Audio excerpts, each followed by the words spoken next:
नमस्कार, आप देख रहे हैं आज तक। आपके साथ मैं हूं सईद अंसारी। पाकिस्तान के प्रधानमंत्री इमरान खान से अपना देश नहीं संभल रहा है।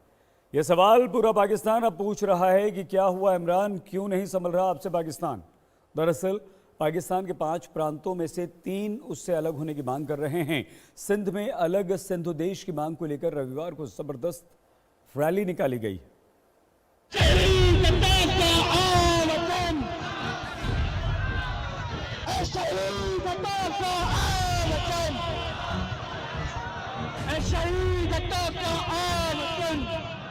ये पाकिस्तान की नींव हिला देने वाली हुंकार है।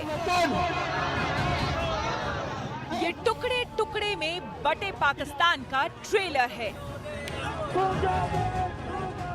आजादी की मांग से पूरा पाकिस्तान हिल गया है।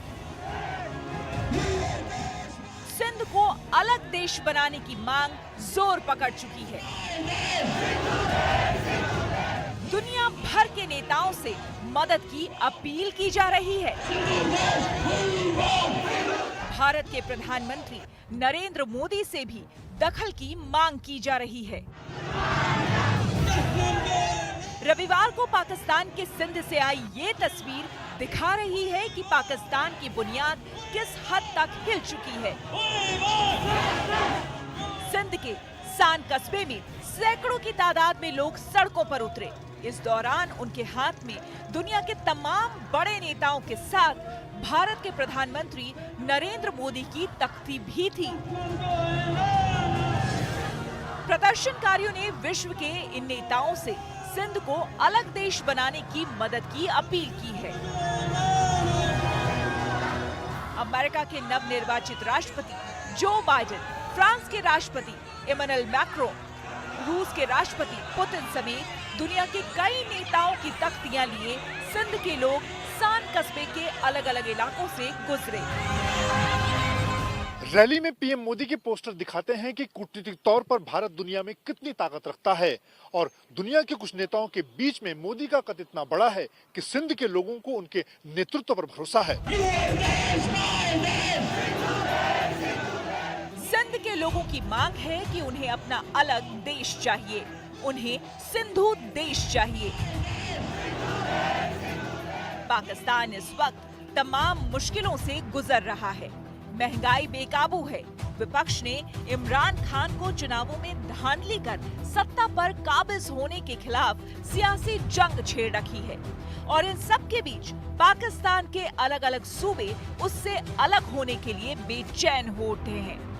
सिंध में अलग देश की मांग पाकिस्तान के लिए एक बहुत बड़ा सरदर्द है, क्योंकि सिंधी आबादी पाकिस्तान के अंदर काफी ज्यादा है और सिंध पंजाब के बाद पाकिस्तान का दूसरा सबसे ज्यादा समृद्ध राज्य है। और तो और कराची, जो कि पाकिस्तान की वित्तीय राजधानी है, वो भी सिंध के अंदर है। और सिंध के अंदर जो टकराव होगा, ये बलूचिस्तान के साथ अगर होता है तो पाकिस्तान का जो समुद्र का जो रास्ता है वो पूरी तरह से ब्लॉक हो जाता है। और ये इसलिए पाकिस्तान के लिए काफी बड़ी गंभीर चेतावनी है, क्योंकि सिंध के लोग जो है काफी समय से असंतुष्ट रहे हैं। सिंधु देश की मांग को लेकर ये रैली जीएम सैयद की 117वीं जयंती पर निकली। जीएम सैयद को आधुनिक सिंधी राष्ट्रवाद का संस्थापक माना जाता है। अलग सिंधु देश की मांग सबसे पहले 1967 में उठी थी। ये मांग जीएम सैयद और पीर अली मोहम्मद रुश्दी के नेतृत्व में की गई थी।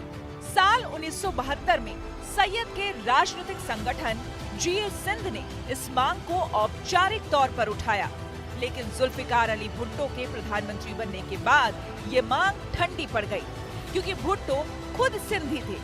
वहीं उनके बाद तानाशाह जनरल जियाउल हक ने सैयद की पार्टी को कई धड़ों में तोड़कर सिंध राष्ट्रवाद को दबा दिया। एक बार फिर सिंधु देश की राष्ट्रवादी मांग जोर शोर से उठी है। सिंध के सान में निकली रैली में पाकिस्तान सरकार और पाकिस्तानी फौज के खिलाफ भी गुस्सा फूटा। पिछले कुछ दशक के दौरान सिंध के कई राष्ट्रवादी नेता, कार्यकर्ता और छात्र लापता हो चुके हैं। उन्हें यातनाएं दी गई हैं और कथित तौर पर पाकिस्तानी सुरक्षा एजेंसियों ने उनकी हत्या कर दी है। पाकिस्तान के 5 प्रांतों में सिंध पाकिस्तान का सबसे धनी प्रांत है और देश के राजस्व का 70% सिंध से हासिल होता है, लेकिन सिंधियों का उस पर कोई अधिकार नहीं है। बलूचिस्तान और पंजाब के बाद सिंध पाकिस्तान का तीसरा सबसे बड़ा सूबा है। सिंध की सीमा भारत के गुजरात और राजस्थान से भी लगती है। सिंध में ही ज्यादातर अल्पसंख्यक वर्गों के लोग यानी हिंदू और ईसाई रहते हैं। वहां पर उनके साथ घोर भेदभाव की खबरें आती रहती हैं। पाकिस्तान की कठोर धार्मिक नीतियों की वजह से हिंदू और सिख समुदायों के खिलाफ असहिष्णुता के मामले सामने आते रहते हैं। इस रैली में शामिल अलग देश की मांग करने वालों की दलील है कि सिंध की पहचान सिंधु घाटी सभ्यता और वैदिक धर्म से है। इस पर अंग्रेजों ने अवैध तौर पर कब्जा जमा लिया था और फिर 1947 में इसे इस्लामी राज्य पाकिस्तान के हाथों सौंप कर चले गए थे। अब सिंध के लोग अलग सिंधु देश चाहते हैं और इस बार वो पूरी दुनिया से इसके लिए मदद मांग रहे हैं। जाहिर है पाकिस्तान की फौज और इमरान सरकार की नींद उड़ गई है। मंजीत नेगी के साथ आज तक ब्यूरो। पाकिस्तान में पर्दे के पीछे सेना ही सरकार चलाती है। इमरान खान को भी सेना की कठपुतली ही माना जाता है, लेकिन पाकिस्तान के लोग अपनी सेना पर सवाल नहीं उठाते, इसलिए उनका गुस्सा इमरान के खिलाफ ही फूट रहा है। अलग अलग प्रांतों में बगावत के बाद अब सवाल ये उठ रहा है कि क्या इमरान से पाकिस्तान संभल नहीं रहा।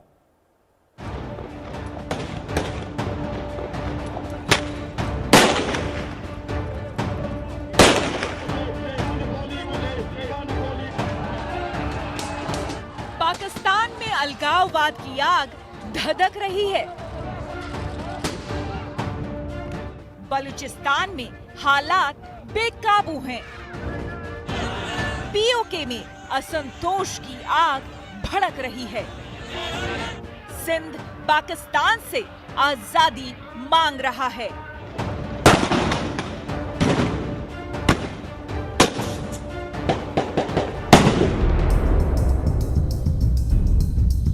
ऐसे समय में जब पाकिस्तान कंगाली के कगार पर खड़ा है, उसके विमान तक को जब्त कर लिया जाता है, महंगाई पर कोहराम मचा है, तब उसके टुकड़े टुकड़े होने का खतरा मंडराने लगा है।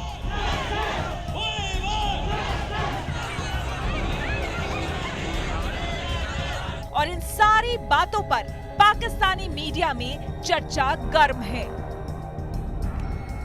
चर्चा हो रही है कि क्या बलूचिस्तान में हालात बेकाबू होते जा रहे हैं। मीडिया सवाल पूछ रहा है और देखिए उसे गोल-मोल बातों से कैसे छिपाने की कोशिश की जा रही है। चैलेंजेस अभी भी हैं, लेकिन चीजें हमारे कंट्रोल में है। तो बलूचिस्तान से दहशतगर्दों का सवाया और जो इंसर्जेंसी है वहां पर, जो एक अदम तहफ्फुज का एहसास है बलूचिस्तान के लोगों में, रिसेंटली जो मच का वाकया है, ये कितना बड़ा चैलेंज है कि बलूचिस्तान पूरे पाकिस्तान का 40% हिस्सा है। इलाके के एतबार से बड़ा वसी इलाका है, इतना गुंजान आबाद नहीं है, और फिर इस इलाका ऐसा है कि जिसमें पनाहगाहें मिल जाती हैं, लेकिन इसके बावजूद पूरे बलूचिस्तान में कोई नो गो एरिया नहीं है। इसकी भी जब तहकीकात हो जाएंगी तो पता चल जाएगा कि ये वाकया क्या था। पाकिस्तान के टीवी चैनलों में ऐसी बातों पर बहस छिड़ी है कि क्या बलूचिस्तान इमरान से संभल नहीं रहा है और वो इसका ठीकरा दूसरे मुल्कों पर फोड़ रहे हैं। ये कोशिश कर लेनी चाहिए कि हम उन्हें इस तरह लहता नहीं छोड़ें। बलूचिस्तान पाकिस्तान का सबसे बड़ा सूबा है। पाकिस्तान का 42% हिस्सा बलूचिस्तान में आता है, लेकिन इसकी आबादी सबसे कम है। ये ईरान और अफगानिस्तान से सटा है। बलूचिस्तान लंबे समय से पाकिस्तान से अलग होने की मांग कर रहा है। पाकिस्तान की फौज और नेताओं ने भी कभी उससे किया वादा पूरा नहीं किया। ये बात पाकिस्तान में होने वाली टीवी डिबेट में खुलकर सामने आती है। मैं दो बातें सिर्फ लूंगा। बलूचिस्तान बेसिकली ये है कि देखें ना, सबसे बड़ा सूबा है, वाइड एरिया है, उसके महरूमियाँ है, वहाँ पे मजलूमियत वहाँ पे जो है हो चुकी है, इंफ्रास्ट्रक्चर है नहीं, आपके पास जो है ना बेसिक रिक्वायरमेंट्स की पूरी नहीं है। और फिर हमारी कोशिश ये रही है विद ए प्रोग्राम और विदाउट ए प्रोग्राम कि हमने उसे बैकवर्ड रखा। बलूचिस्तान की आजादी की मांग को पाकिस्तानी सेना अपनी ताकत से कुचलने में जुटी है। इस दौरान सेना को भारी नुकसान भी उठाना पड़ता है। वहीं पाकिस्तान की संसद में भी बगावत की आवाज बुलंद हो रही है। बलूचिस्तान से महिलाओं के लिए रिजर्व सीट पर पाकिस्तानी सीनेट में चुनकर आई आबिदा अजीम के तेवर देखिए। आइन और कानून की बालादस्ती और जमहूरियत की बात की है और इस पर भी इन्हें गद्दार ठहराया जाता है। जनाबे चेयरमैन, अगर जमहूरियत और आइन की बालादस्ती जमहूरियत की का गद्दारी है तो हमें यह गद्दारी कबूल है। Thank you. बलूचिस्तान 1948 से ही पाकिस्तान से अलग होना चाहता है। खनिज के मामले में ये सबसे अमीर है, लेकिन आर्थिक तौर पर ये सबसे पिछड़ा है। यहाँ की भाषा और संस्कृति भी पाकिस्तान से थोड़ी अलग है। आजादी की मांग को दबाने के लिए पाकिस्तान की सरकार ने 1,65,000 सैनिकों की अलग से तैनाती की ताकि बलूच लोगों पर काबू पाया जा सके। लेकिन बलूचिस्तान बेकाबू होता जा रहा है। बलूचिस्तान में ताजा असंतोष की बड़ी वजह चीन पाकिस्तान आर्थिक कॉरिडोर है। बलोच नेताओं को लगता है कि बलूचिस्तान चीन का उपनिवेश बन जाएगा। इस डर की वजह से ही ग्रेटर बलूचिस्तान की मांग तेज हो गई है। लेकिन कम आबादी की वजह से पाकिस्तान अब तक बलूचिस्तान को दबाता आ रहा है। बलूचिस्तान जो है पाकिस्तान का 43% क्षेत्रफल है, लेकिन सिर्फ 5% से कम जनसंख्या वहां निवास करती है। इस कारण बलूचिस्तान अकेले पाकिस्तान के खिलाफ टक्कर नहीं ले सकता और बलोचों की पूरी तरह से पाकिस्तान के विरुद्ध हो जाने के बावजूद पाकिस्तान की सरकार अभी भी बलूचिस्तान के अंदर अपना कब्जा जमाने में सफल रही।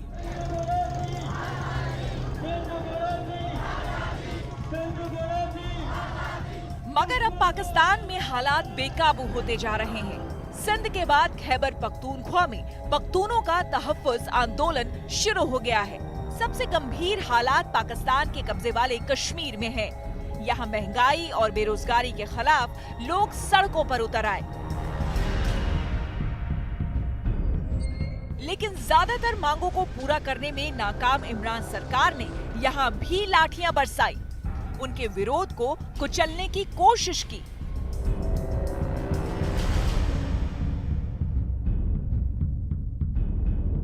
एक साथ सारे प्रांतों में उठ रही आजादी की मांग पाकिस्तान के लिए बहुत बड़ी चुनौती बन गई है। हालात को संभालने में इमरान नाकाम नजर आ रहे हैं। दिल्ली में मंजीत नेगी के साथ आज तक ब्यूरो।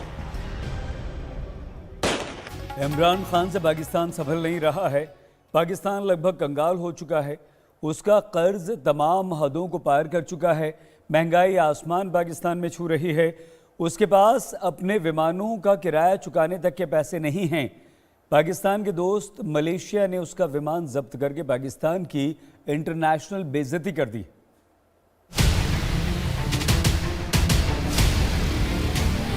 पाकिस्तान की जबरदस्त इंटरनेशनल बेइज्जती हुई। कंगाली के दौर से गुजर रहे पाकिस्तान का साथ उसके दोस्त मलेशिया ने भी छोड़ दिया है।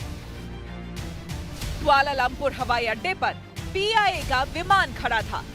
चालक दल और यात्री पाकिस्तान आने के लिए सवार थे, लेकिन उन्हें नीचे उतार दिया गया। बताया गया कि ये विमान लीज पर था, जिसका पैसा पाकिस्तान ने नहीं चुकाया है। इस वजह से मलेशिया की सरकारी विमान कंपनी ने उसे जब्त कर लिया। पाकिस्तान ने दूसरा विमान भेजकर इन लोगों को देश बुलाया। इस मामले का जिक्र पाकिस्तान में इमरान के खिलाफ एक रैली में नवाज शरीफ की बेटी और नेशनल असेंबली के सदस्य मरियम औरंगजेब ने कुछ इस तरह किया। आज उस सिलेक्टेड का पाकिस्तान, उसमें क्या होता है, आपके जहाज जब्त होते हैं। इसने तो पासपोर्ट की इज्जत बढ़ानी थी और वो जग हसाई होती है कि बाहर के मुल्क कौमी खजाने में कॉन्ट्रैक्ट करते हैं और एहतसाब के जो चैंपियन बने हुए हैं वो कमीशन का डील करते हैं। कूटनीतिक तौर पर पाकिस्तान बहुत पहले ही अलग थलग पड़ गया था। अब कंगाली के ऐसे हालातों में कोई भी पाकिस्तान से दोस्ती नहीं रखना चाहता। नया पाकिस्तान बनाने निकले इमरान महंगाई पर काबू पाने में बुरी तरह नाकाम रहे हैं। तो ये है इमरान साहब का पाकिस्तान, क्योंकि ये सिलेक्टेड का पाकिस्तान है, क्योंकि ये वोट चोर का पाकिस्तान है, क्योंकि ये आटा चोर का पाकिस्तान है, क्योंकि ये चीनी चोर का पाकिस्तान है, क्योंकि ये गैस बिजली दवाई चोर का पाकिस्तान है, क्योंकि ये वोट चोर का पाकिस्तान है। पाकिस्तान के लोग भी अपने मुल्क की खस्ता हालत पर आंसू बहा रहे हैं। इन हालातों में अरब देशों ने पाकिस्तान से पहले ही पल्ला झाड़ लिया है और चीन भी तब तक उसकी मदद कर रहा है जब तक उसका हित सध रहा है। सऊदी अरेबिया, यूएई वो भी पाकिस्तान के खिलाफ हो चुके हैं। टर्की जो है, टर्की की अपनी आर्थिक स्थिति इतनी अच्छी नहीं कि पाकिस्तान की मदद कर सके। आर्थिक स्थिति को ध्यान में रखते हुए आज पाकिस्तान में बड़ी जबरदस्त मांग हो रही है इमरान को हटाने के लिए, और ये इमरान के लिए सबसे बड़ी मुश्किल है। दुनिया की राजनीति में समीकरण लगातार बदलते रहते हैं। ऐसे में इमरान को संभल जाना चाहिए, नहीं तो पाकिस्तान को टूटने से कोई नहीं रोक पाएगा। दिल्ली से मंजीत नेगी के साथ आज तक ब्यूरो। पाकिस्तान पहले से कंगाल, उस पर से उसके प्रधानमंत्री इमरान खान जिनसे संभल नहीं रहा पाकिस्तान। देखते रहिए आज तक।